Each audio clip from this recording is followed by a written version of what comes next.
My dream retirement was shattered by an HOA president who had the audacity to call the police on me for fishing on my own property. Man, it was shocking. She accused me of trespassing, of harassing her, all because I was enjoying the lake my house was built on. She thought a clipboard and a bad attitude made her the queen of the neighborhood. But she didn't realize she was picking a fight with a retired civil engineer who keeps all his receipts. That one phone call she made, it ended up costing her everything. How did a quiet morning of fishing spiral into a $2 million disaster for her? Stick around, because this story is a wild one. And hey, drop a comment and let me know where you're watching from. It all started on what I can only describe as a perfect Tuesday. The sun was just starting to warm things up around 8:34 a.m. My wife, Sarah, and I had bought this house a couple of years prior. It was our forever spot. The main selling point wasn't the house itself, which was lovely, but the backyard. It sloped gently down to this beautiful, calm lake, complete with a sturdy wooden dock that the previous owner had built. That dock was my sanctuary. I'm 62. I've spent 40 years designing bridges and roadways, dealing with city councils and contractors. All I wanted was to sit on that dock with a fishing rod and a cup of coffee and think about absolutely nothing. And for a while, that's exactly what I got. It was peaceful. The neighbors were all pretty chill, mostly other retirees or families who just wanted to be left alone. Then, about 6 months into our blissful retirement, the HOA elected a new president. And that's when we met Diane. Diane, she must have been destined to have that name, you know? One of those people who probably came out of the womb asking to speak to the manager. She was maybe 54, with a haircut you could set your watch to and the kind of perma-scowl that suggested she'd just sniffed something foul. She drove a pristine white Lexus that was never, ever dirty, and she walked around the neighborhood with a clipboard like she was conducting a military inspection. Right away, we knew she was going to be a character. The first encounter was over our mailbox. Apparently, it was 1.5 inches too far to the left of her interpretation of the HOA covenants. No, hello, no, welcome to the neighborhood. Just a sterile, white envelope in our slightly askew mailbox with a violation notice. That was our introduction to the world according to Diane. Sarah just rolled her eyes and said, "Well, there goes the neighborhood." And man, she had no idea how right she was. We moved the mailbox. It was stupid, but hey, pick your battles, right? The real issue started a few weeks later. It was a Thursday. I was down on my dock, probably around 9:37 a.m., casting a line, not a care in the world. I see this figure in a beige visor marching down my lawn. It's Diane, clipboard in hand. "Excuse me," she said, stopping right at the edge of my grass, refusing to step onto the dock as if it were contaminated. "You can't do that here." I reeled in my line, a bit confused. "Do what? Fish?" She gave a tight little nod. The lake and the immediate shoreline are designated HOA common areas, for visual enjoyment only. No recreational activities are permitted. I just sort of blinked at her. Dude, I've owned property on waterways before. I know how deeds and property lines work. "I appreciate the heads up, Diane," I said, trying to be neighborly, but my property line actually extends 10 feet into the water. This dock and the water around it, it's all part of my land. I thought that would be the end of it. A simple misunderstanding. Wow, this officer is unbelievable. Wait, I'm getting ahead of myself. She wasn't an officer. She just acted like one. She tapped her pen on her clipboard. "The HOA bylaws, which you agreed to when you purchased your home, supersede your individual deed in matters of community standards. You're in violation." She scribbled something on her clipboard, turned, and marched back up my lawn. A couple of days later, another white envelope. A formal warning. This time for unauthorized recreational use of a common area. It was both infuriating and honestly, a little funny. The sheer audacity was something to behold. I decided to ignore it. It was my property. She was wrong. And I was going to keep fishing on my damn dock. The battle of the dock waged on for months. It became this silent, stubborn war. Every Monday and Thursday morning, like clockwork, I'd head down to the dock with my gear around 7 a.m. And almost as predictably, by 7:30 a.m., Diane would appear. Sometimes she'd just stand at the edge of her own lawn, a few houses down, just staring. It was creepy, man. Other times, she'd do her clipboard march down to my property line and just watch me, her arms crossed, radiating disapproval. It was like having a gargoyle perched on your shoulder. She never said much after that first time, but the violation notices kept coming. They escalated from warnings to fines. Fines from 19 started piling up. First, it was $25, then $50, then $100. I, of course, refused to pay them. I sent a certified letter back to the HOA, including a copy of my property survey from the original deed of '88, with the property lines clearly marked in highlighter. I explained, politely but firmly, that they were fining me for using my own property, and that their claim it was a common area was factually incorrect. I never got a written response, just more fines. One of my neighbors, George, a good guy who'd lived here for 20 years, caught me in my driveway one afternoon. "You're poking the bear, Frank," he said, shaking his head. "That woman? She's not right in the head. She fined me last year because the solar-powered garden gnome my granddaughter gave me was," and I quote, "an unapproved lawn fixture projecting artificial light. It's a gnome with a little lantern, for crying out loud." He told me that Diane had clawed her way to the presidency by being the loudest and most aggressive voice in the room. The other board members were basically just scared of her. A bunch of enablers who just rubber-stamped whatever she wanted to avoid being her next target.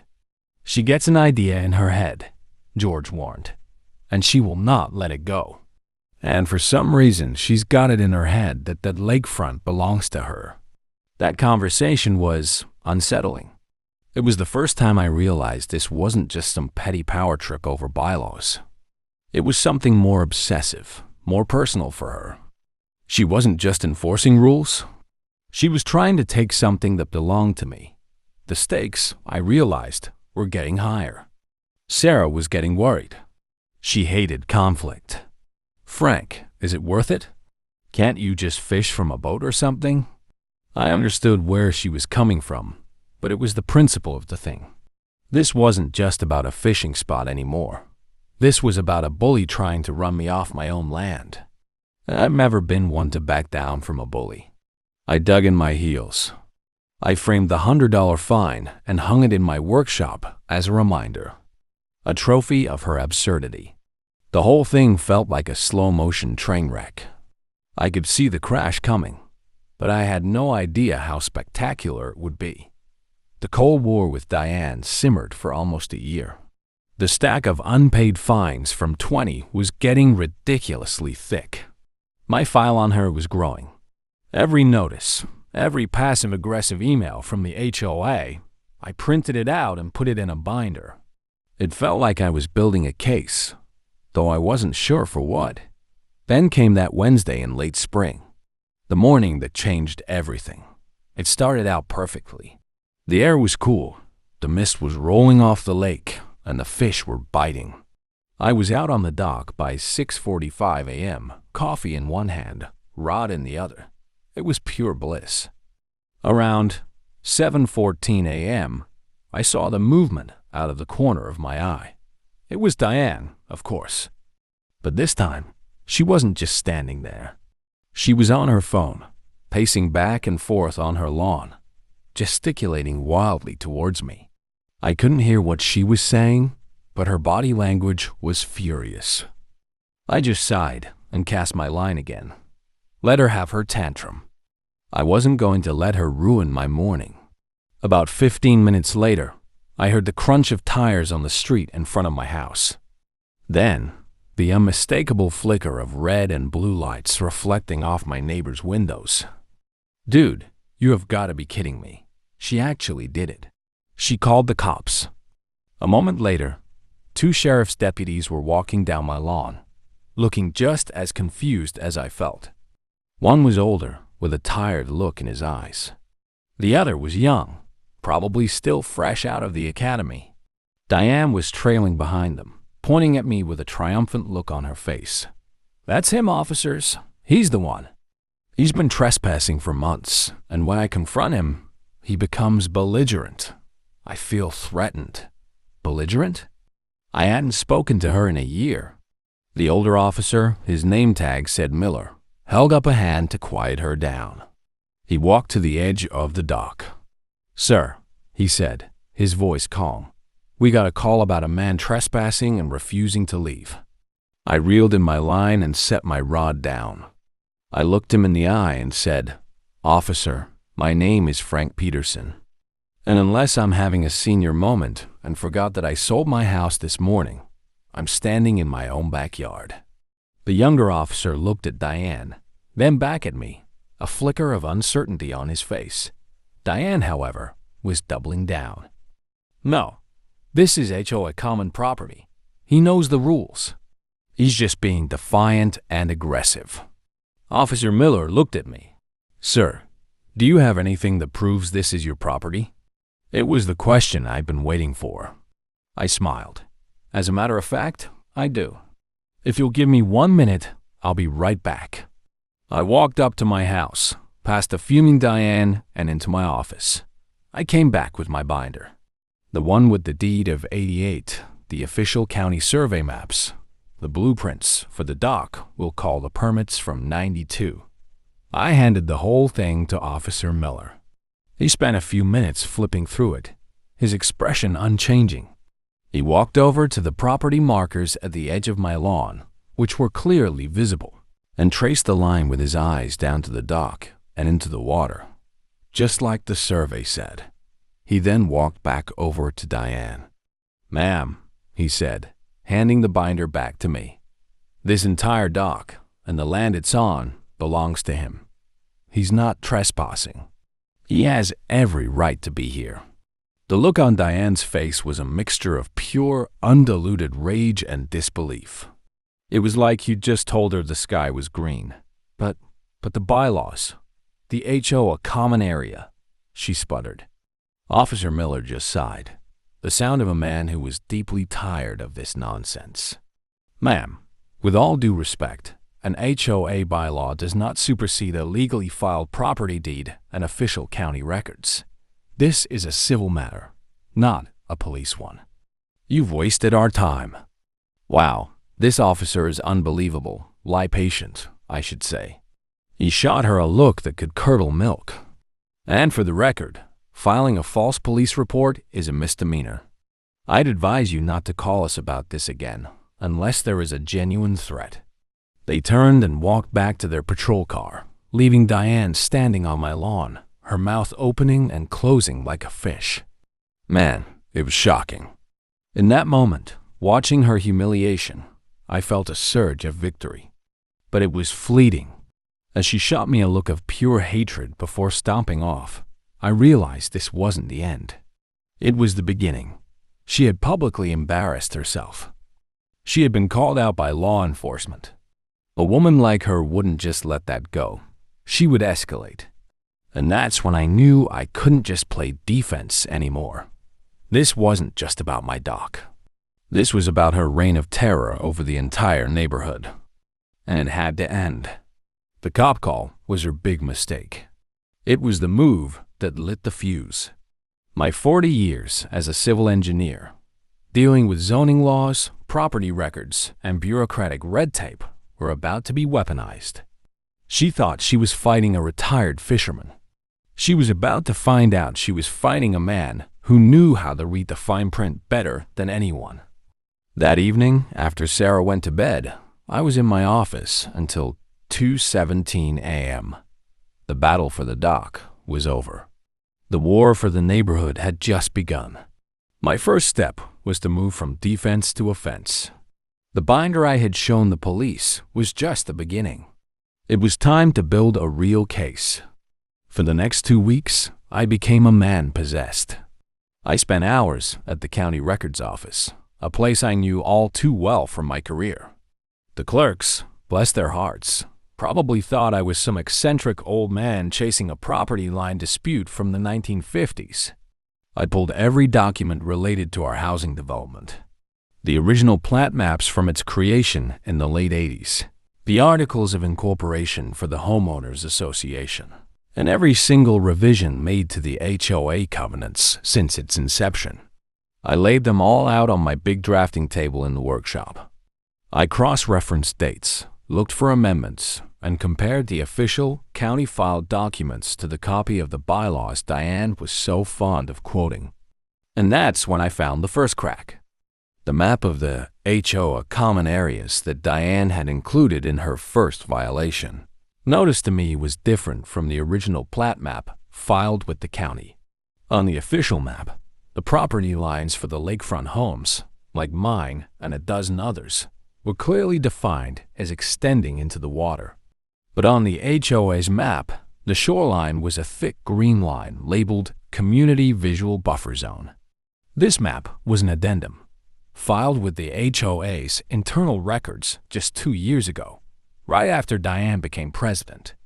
Crucially, it had never been filed with the county. It was, legally speaking, a piece of fiction, a doodle she had created to justify her land grab. This was big, but it also felt too simple. A woman this obsessive, this controlling, had to have a bigger endgame than just stopping me from fishing. This felt like a symptom of a much larger disease. I started talking to my neighbors again, but this time with more purpose. I wasn't just complaining about Diane. I was gathering intelligence. I started with George, the gnome owner. We sat on his back porch one afternoon, and I laid out what I'd found. He wasn't surprised. "She's been rewriting the rules since she got in," he said. "Last year, it was mailboxes. This year, it's the lake. Next year, who knows? The color of your house?" He mentioned a few other longtime residents who had run afoul of Diane. The Miller family, 3 doors down, had been hit with a string of tickets from 19 for their small vegetable garden, which Diane suddenly deemed an agricultural use of a residential lot. The Lees were cited because their basketball hoop was visible from the street. Small, petty acts of tyranny designed to grind people down. I went and talked to all of them. Each one had a story. Each one had a file of violation notices. I collected copies of everything, adding them to my growing dossier. A pattern was emerging. All the targeted homeowners lived on the lakefront. All the violations, no matter how absurd, were focused on the parts of their properties that were adjacent to or visible from the water. My engineering brain kicked in. I started thinking not just about the rules, but about the money. An HOA is a business, after all. It has finances, budgets, contracts. I formally requested a complete financial audit of the HOA's records for the past 5 years. As a homeowner, it was my right. The response I got was a terse letter from the HOA's law firm, essentially telling me to pound sand and that the records were available for review, by appointment only, at their offices an hour away, for a fee of $250 per hour. It was a classic stonewalling tactic. They were daring me to call their bluff, so I did. I hired a forensic accountant. That's $5,000 I ever spent. I also hired a real estate attorney, a sharp guy named Ben who specialized in HOA disputes. When I laid everything out for him in his office, the competing maps, the pattern of harassment, the refusal to provide financials, his eyes lit up. "Frank," he said, leaning back in his chair, "this isn't just a power trip. This stinks of fraud." Ben was the one who got the financials. A legal letter from his office got a much faster response than my polite request. 2 days later, a banker's box full of spreadsheets, receipts, and invoices arrived. It was time for a deep dive. For the next week, my accountant, Ben, and I lived on coffee and spreadsheets. We combed through every line item, every expense, every contract. Most of it was boringly normal. Landscaping, insurance, pool maintenance. But then we found it, tucked away under a line item from deeds and titles of 21 labeled Community Enhancement Project Lakefront Beautification Phase 1 was a series of massive payments to a consulting firm I'd never heard of, Lakeshore Management LLC. Dude, the payments were huge. Tens of thousands of dollars. For what? Some vague geological surveys and environmental impact studies. I'm a civil engineer. I know what these things cost. The numbers were inflated by at least 300%. This wasn't a consultation. It was a payout. I spent a whole night digging into Lakeshore Management LLC. It was a shell corporation, registered just over 2 years ago. The address was just a P.O. box. There was no website, no public presence. But when I ran the names of the corporate officers through a database, my heart nearly stopped. The president of Lakeshore Management LLC was Diane's husband. The other 2 board members were the husbands of the 2 other HOA board members who were Diane's staunchest allies, her enablers. My hands were literally shaking. This was the smoking gun. This was conspiracy. This was embezzlement. They were using our HOA dues to pay themselves for bogus studies on the lakefront. But why? The answer hit me like a ton of bricks. It wasn't about the money they were skimming. That was just a bonus. The studies were the key. They were creating a fraudulent paper trail to justify rezoning the land. Their plan was to use their made-up common area map and the pattern of violations against U.S. lakefront owners to argue to the city that these parcels of land weren't being properly maintained or used by the homeowners. Their end goal, Ben figured, was to have the city condemn our lakefront property, our docks, our backyards, and then have the HOA acquire it for pennies on the dollar. And who would then buy this newly acquired community land from the HOA? A developer, probably one that Lakeshore Management LLC was already in bed with. They weren't just trying to stop me from fishing. They were trying to steal a multi-million-dollar strip of lakefront land right out from under us, using our own money to do it. The Karen who was mad about my fishing rod was actually a wannabe real estate crime lord. And she had just picked a fight with the one guy in the neighborhood who knew exactly how to dismantle her entire crooked empire, piece by piece. The final phase of my plan was about to begin. It was time to go public. The final piece of the puzzle fell into place at 10:57 p.m. on a Sunday night. I was doing a deep dive on city council meeting minutes from the past year, and there it was. A preliminary zoning application submitted by Lakeshore Management LLC. It was a proposal to develop a small-scale luxury condominium project on a stretch of land that, on their attached map, perfectly matched the stolen strips of our lakefront backyards. They hadn't pulled the trigger on the final application yet, but they were laying the groundwork. They had done their bogus studies, harassed the homeowners, and were now getting ready to cash in. Man, it was shocking to see it all laid out, so blatant and corrupt. This was it. I had everything. The next morning, I called Ben. "It's time," I said.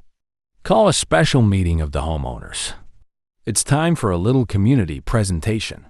He loved the idea. He drafted a formal petition, citing a clause in the HOA bylaws that allowed members to force a meeting with enough signatures. I spent the next 2 days walking the neighborhood, going door to door. Not just to the lakefront owners, but to everyone. I didn't show them all my cards, not yet.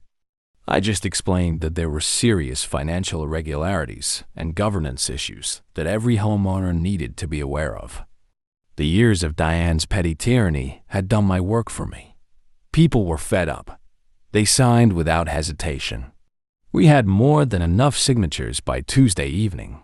Ben filed the petition, and the HOA is legally required to hold a special meeting the following Thursday Diane was furious, of course.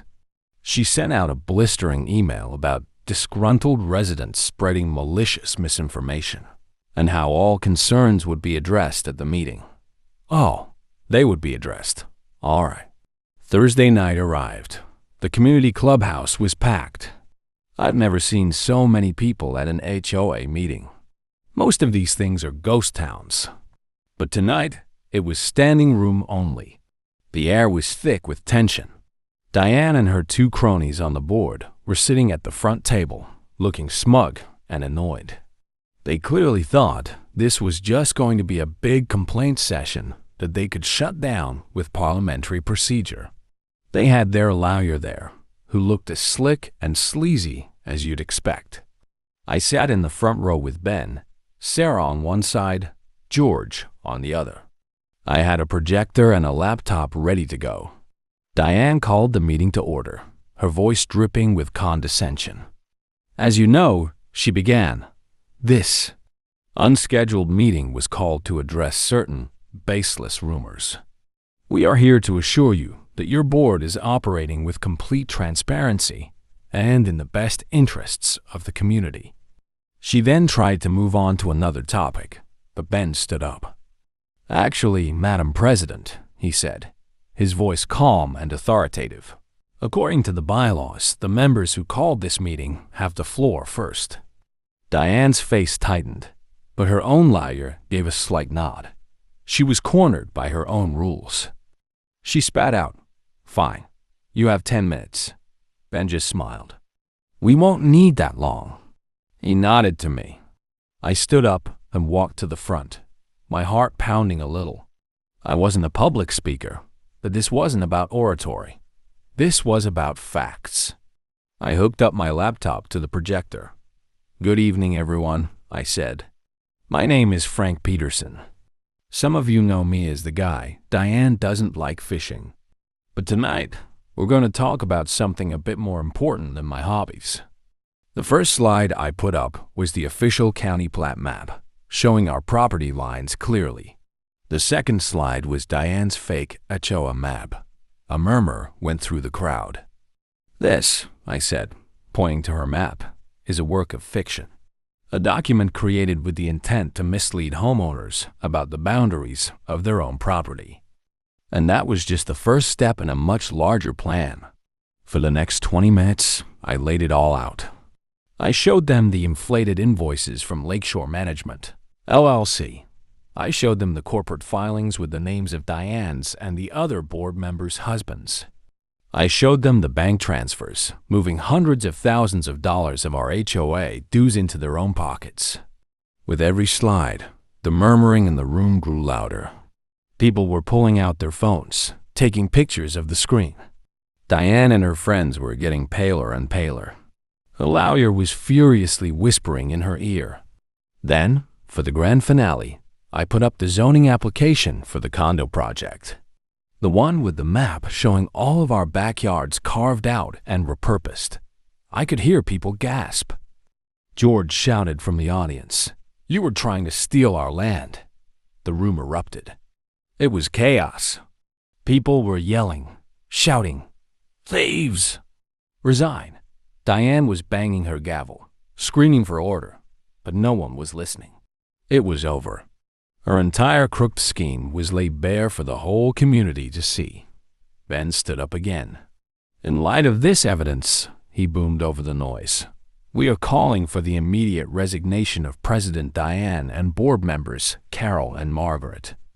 We are also informing you that we will be turning over all of this evidence to the district attorney's office to pursue criminal charges for embezzlement, fraud, and conspiracy. And finally," he let this hang in the air for a moment, "we will be filing a class action civil suit against you personally on behalf of the affected lakefront homeowners for damages related to attempted property theft and diminished property values." That last part was the kill shot. The mention of personal liability, of going after their own houses, their own savings, made them look like they'd seen a ghost. The lawyer, realizing the ship was sinking, simply packed up his briefcase and walked out without a word. Dude, it was better than a movie. That night, the three of them resigned in disgrace. The old HOA was dissolved, and a temporary board was put in place with George as the interim president. It felt like a revolution. A very, very quiet, suburban revolution. The air in the neighborhood felt lighter the next day. People were smiling, talking to each other in the street. The fear was gone. The aftermath was even more satisfying. The district attorney did press charges. Faced with a mountain of undeniable evidence, Diane and her cronies all took plea deals to avoid jail time, but they didn't escape punishment. They were sentenced to 5 years of probation, ordered to pay back every single cent they had embezzled from the HOA, and hit with massive fines. Our civil lawsuit was a slam dunk. The court found that their conspiracy to steal our land had put a significant cloud on our property titles and had directly impacted our home values. The final judgment was just over $2 million. A few months later, 9:07 a.m. on a Saturday, I saw the moving trucks. Diane had to sell her house, the one with the perfectly manicured lawn, to pay her share of the judgment. I never saw her again. The HOA, under new management, is a completely different organization now. They're reasonable, transparent, and actually serve the community. The absurd rules were all rolled back. The Millers have a thriving vegetable garden. The Lee's kid can play basketball, and George's gnome shines its little lantern every night without fear of repercussion. As for me, well, a couple of weeks after the big meeting, on a perfect Thursday morning, 7:21 a.m., I was back in my happy place. I was sitting on my dock, coffee in hand, rod in the water. The sun was rising, the lake was calm, and the only sounds were the birds and the gentle lapping of the water. It was perfect. It was the peace I had fought for. Sarah came down with a fresh cup of coffee and sat next to me. "Was it worth it?" she asked softly. I reeled in my line, a small bass on the hook. I smiled, looking out over the water that was, and always had been, mine. "Every single minute," I said. "Every single minute."